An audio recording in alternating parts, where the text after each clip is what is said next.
select niyo yung gusto ninyong icon. Dapat yung image niyo is .icu.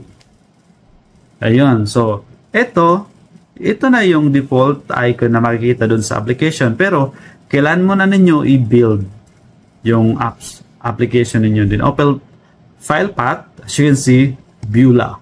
Mayroon na kayong application ng sarili ninyong application. Pero, gusto kong, as you can see, kapag i-run natin, yung default logo yung nakikita natin doon. So, kung gusto niyo i-change yan, click lang niyo yung form and sa icon, browse niyo kung anong icon ang gusto niyo i-view.